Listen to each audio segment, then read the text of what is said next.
Hey, I'm Rowan, and I'm here to blow the whistle on the talentless nobody, MorgueOfficial, or Corey Reben as his mummy used to call him. He is flanked by four hideous abominations. His moderators Susan Mitchell, Alexandria Torgensen, Philip Shope, and some other dickhead who's as insignificant as a fart in the wind and not worth mentioning. These three moderators, along with Reben, are guilty of criminally lying to the FBI to have me swatted and potentially murdered by cop, as is always a possibility when you lie through your teeth that someone is an imminent, armed, and dangerous threat to the United States president. I've been going over Corey Reben's abhorrent Terrors of Men articles that he tried to suppress to show you what kind of monster this guy really is. This has turned into a whole series, so check them all out. Reben is a pathological narcissist and psychopath. He is totally mentally fucked. He is the leader of the online Neogenian cult, which he recently rebranded out of the blue since this Hyperian gig had become tarnished due to the plagiarism and swatting and all of that.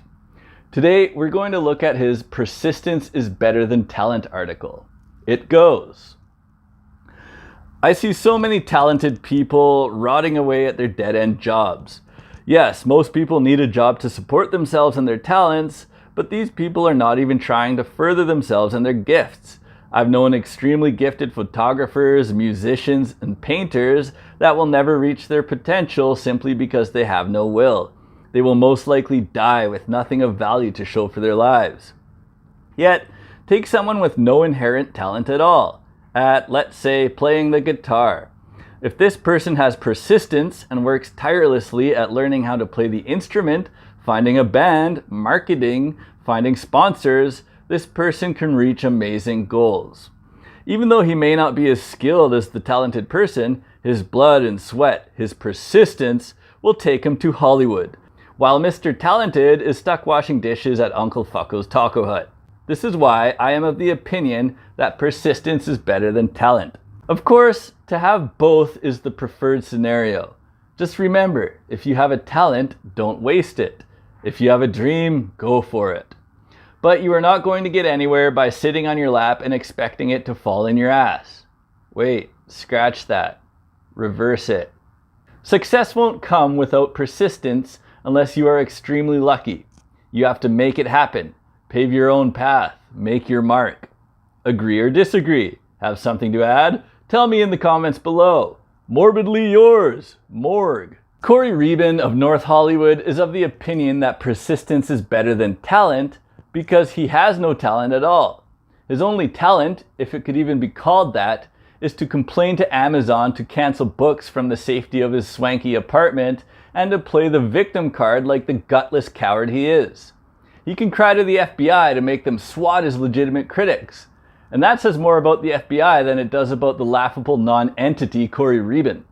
What kind of law enforcement organization bends to the whim of an effeminate, woke albino cult leader? Though he is the son of retired Orange County cop Oliver Didio, so that stinks. Sam Vaknin said that cult leaders are narcissists who had failed in their mission to be someone, to become famous, and to impress the world with their uniqueness, talents, traits, and skills. Such disgruntled narcissists withdraw into a zone of comfort known as the pathological narcissistic space that assumes the hallmarks of a cult. Reben was always destined to fail to be someone because he is inherently talentless and never went to school or interacted with other boys his age, so couldn't acquire talent in sport or anything like that. And he didn't hang out with girls because he was a freaky gay creep who popped the heads off Barbies and melted the bodies with lighter fluid. Probably. He was homeschooled on the Bible, so was severely intellectually stunted right from the get-go. He had no talents, no charm, no wit, no sense of humor, and no intelligence to wow anyone with, so he had to resort to public self-harm to freak people out and hopefully make them vomit. His freak show on AMC was an utter flop. What was left for poor Morgie Porgy? The cult life, that's what. This disgruntled narcissist withdrew into zones of comfort through one failed cult experiment after the next. His current pathological narcissistic space is his laughable and cringeworthy online Neogenian cult, populated by 300 or so abject retards, freaks, and failures. some of the grimiest detritus from the whole alphabet mafia scene. They have no persistence, no talent, no will. They just blindly and mindlessly get dragged along in the wake of their talentless cult god's persistence to keep on grifting and grifting, securing him a cozy spot in his favorite place on earth. Fucking Hollywood. One of MorgueOfficial's many narcissistic forms is that of the cyber narcissist. Sam Vaknin said, "To the narcissist, the internet is an alluring and irresistible combination of playground and hunting grounds, the gathering place of numerous potential sources of narcissistic supply, a world where false identities are the norm and mind games the bon ton. And it is beyond the reach of the law, the pale of social norms, or the edicts of civilized conduct." Rubens made a very lucrative living off plagiarizing the work of the Pythagorean Illuminati, then shamelessly passing it through a queer Gnostic filter so he can present himself as an enlightened woke messiah, whereby he can grift from his alphabet mafia marks, who he wrangles up online.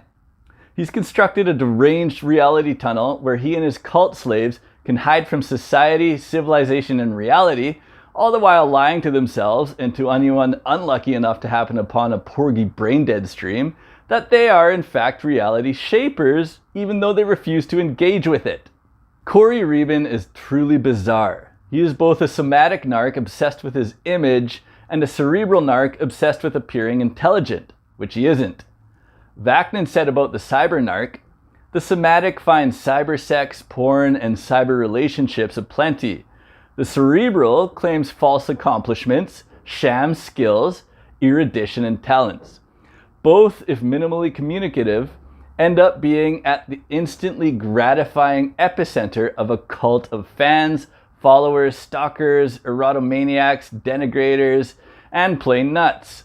The constant attention and attendant quasi-celebrity feed and sustain their grandiose fantasies and inflated self-image." This is exactly what Reben found with Hyperianism, and now Neogenianism, after he ripped off and plagiarized the greatest intellectual gift to humanity of all time to satisfy his cerebral narcissism, backed up by his somatic narcissism and his pukish image he presents to the degenerate queers who lap it up. The creepy gay sex pervert and drug addict Neogenian moderator Philip Shope of Creston, Iowa, is the type of person who creams over Reben's image. Shope definitely isn't there for the faux intellectualism. Vaknin said, "The internet allows the narcissist to enact and act out his grandiose fantasies of omnipotence, brilliance and perfection, self-righteousness and superiority with impunity. Many moderators and owners of discussion groups and support forums, for instance, are tyrannical narcissistic bullies with little or no impulse control and the tendency to form cult-like settings where the wayward are sadistically penalized and publicly humiliated by peers for speaking out of turn and in contravention of the party line." It's the persistence of the absolutely degenerate and shameless Neogenian moderators that allow Reben's grift to keep on giving. To Reben only, of course. The engorged blob and internet bully Alexandria Torgensen is a tyrannical narcissist with no impulse control. She's a histrionic emotionalist who does nothing but vape, drink alcohol, and gobble back sandwiches on her pointless live streams, while shouting down people infinitely more capable than her. She's even lower on the talent spectrum than Reben, the freak with zero education and zero qualifications. This bitch will be the first of these gimps to implode, likely under the weight of her gelatinous cretinism.